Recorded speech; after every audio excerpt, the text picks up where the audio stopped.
నమస్తే and welcome to story board.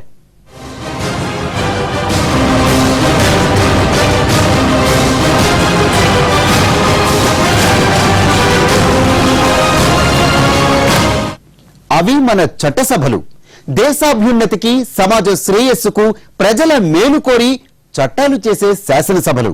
చిన్నప్పుడు చదువుకున్న పుస్తకాల్లో కానీ, కాస్త పాతతరం మనుషుల మస్తకాల్లో కానీ చట్టసభల నిర్వచనాలు గొప్పగా ఉండేవి. కానీ ఇప్పుడు మన చట్టసభలు, అందులో గౌరవ సభ్యుల తీరు చూస్తుంటే ఇవేనా మన చట్టసభలు అని అనుమానం వస్తోంది.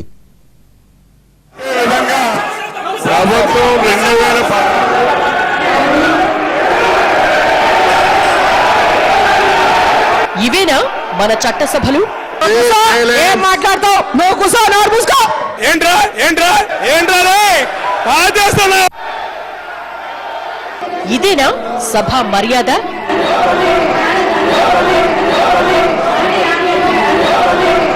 గౌరవ సభ్యులంటే వీళ్ళేనా?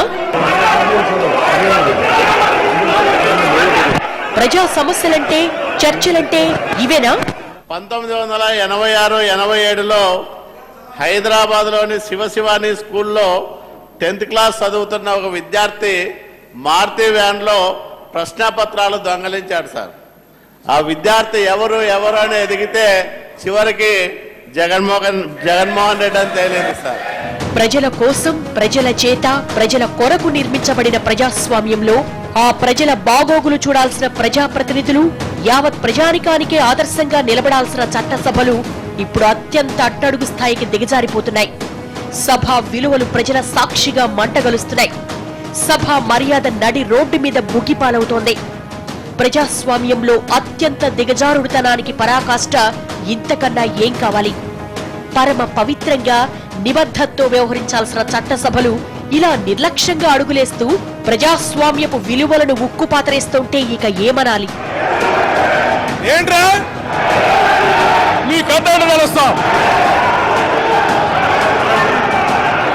ఒకరు నోరు మూసుకో అంటారు, మరొకరు నీ యవ్వ అంటారు. ఇంకో సభలో ఓ గౌరవ సభ్యుడు ఏంట్రా చంపేస్తారంటాడు. మరో సభ్యురాలు వెకిలిగా వెక్కిరిస్తుంది.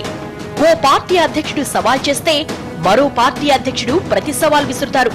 అసలు వీళ్లంతా ఇక్కడికి ఎందుకొచ్చారు? కానీ ఏం చేస్తున్నారు? పవిత్ర ప్రజాస్వామ్యంలో ప్రజా సమస్యలు తీర్చడానికి పీఠమెక్కిన సదరు ప్రజా ప్రతినిధులంతా తమ వ్యక్తిగత దూషణ భూషణాలకే సభా సమయాన్ని వృధా చేస్తుంటే ఇక జనంగోడు వినేదెవరు? వాళ్ల కష్టాలు పట్టించుకునేదెవరు? ఎంతటి మేధావి అంటే 1986-87లో హైదరాబాద్లోని శివశివాని స్కూల్లో 10th క్లాస్ చదువుతున్న ఒక విద్యార్థి మారుతి వ్యాన్లో ప్రశ్నపత్రాలు దొంగలించాడు సార్.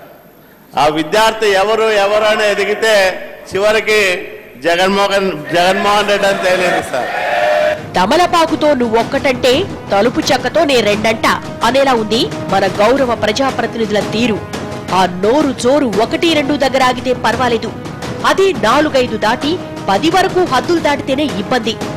ఎప్పుడో ఎన్నికలప్పుడు మాత్రమే వినిపించే విమర్శలు, ప్రతి విమర్శలు ఇప్పుడు నిండు సభల్లో ఏడాది పొడవునా వినిపిస్తున్నాయి. అవి కాస్త ఇప్పుడు వ్యక్తిగత విమర్శల వరకు దారితీస్తున్నాయి. రాజకీయాలంటే వ్యూహ ప్రతివ్యూహాలు, ఎత్తుకు పై ఎత్తులు, మాటకు మాటే తప్ప ప్రజాసేవ కాదన్న వాస్తవం నేటి అసెంబ్లీ, పార్లమెంట్ సభలను చూస్తుంటే ఇట్టే అర్థమవుతోంది. ప్రజాసేవంటూ పైకి ఎంత డబ్బా కొట్టుకున్నా పార్టీల అంతిమ లక్ష్యం అధికారమే. దాన్ని నిలబెట్టుకోవడం కోసం ఏ గడ్డైనా కరుస్తారు, ఎలాంటి కోతలైనా అరుస్తారు. దయచేసి వీళ్ళ మీద చర్యలు తీసుకోమని.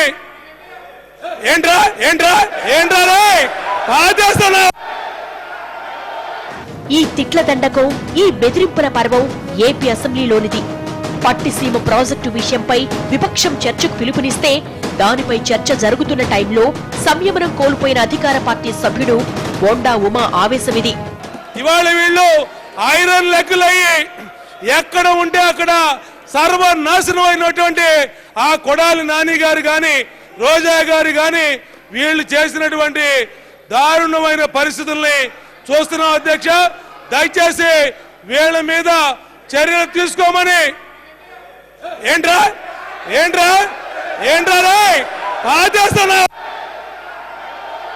అన్నం ఉడికిందో లేదో చెప్పడానికి ఒక్క మెతుకు చూస్తే చాలన్నట్లు మొత్తం మన చట్టసభల్లో విలువల వలువలు ఎంతలా నాశనమయ్యాయో చెప్పడానికి ఈ ఒక్క సంఘటన చాలు. పోనీ అధికార పార్టీ సభ్యులిలా రంకెలేస్తున్నారు, ప్రతిపక్షమైన పద్ధతిగా వ్యవహరించిందా అంటే అదీ లేదు. సభలో వైసీపీ మహిళా సభ్యురాలు రోజా సృష్టించిన వీరంగం అంతా ఇంతా కాదు.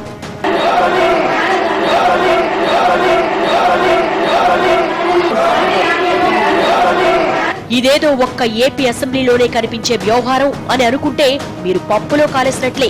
కొత్త రాష్ట్రంగా ఏర్పడిన తెలంగాణ సభల్లోనూ ఇలాంటి మాటల గలభాలు కామనైపోయాయి. తెలంగాణ అసెంబ్లీ సమావేశాల్లోనూ నేతలు తమ నోరు జోరు చూపించుకున్నారు. మొన్న జరిగిన బడ్జెట్ సమావేశాల్లోనే ఇలాంటి ఘటనలు చోటు చేసుకున్నాయి. సమావేశాల టైంలో కోపగించుకున్న మంత్రి జగదీశ్వర్ రెడ్డి నీ యవ్వ అంటూ కాంగ్రెస్ సభ్యులపై నోరు పారేసుకున్నారు. ఏపీ అసెంబ్లీ మహిళా సభ్యురాలతో పోలిస్తే ఇక్కడి సభ్యులు ఏం తక్కువ తినలేదు. కృష్ణానది మీద వంతెన నిర్మాణం మీద చర్చ జరుగుతున్న టైంలో కాంగ్రెస్ సభ్యురాలు డీకే అరుణ నోర్బుస్కో అని సహసభ్యుడిపై నోరు పారేసుకున్నారు. ఏం పనులు చేయకండి నియోజకవర్గాల్లో వాళ్ళు ఏళ్ళ తరబడి ఉండి చేసుకున్నారు కదా అధ్యక్ష, అక్కడ ఏం పని చేయకండి. ఏం మాట్లాడతావు నువ్వు? కూర్చో, నోరు మూసుకో. ఏం మాట్లాడుతున్నావు? మూసుకున్నారు. ఏం మాట్లాడుతున్నావు? రవీందర్ రెడ్డి గారు ఏం మాట్లాడతావు? మూసుకోన్నారు.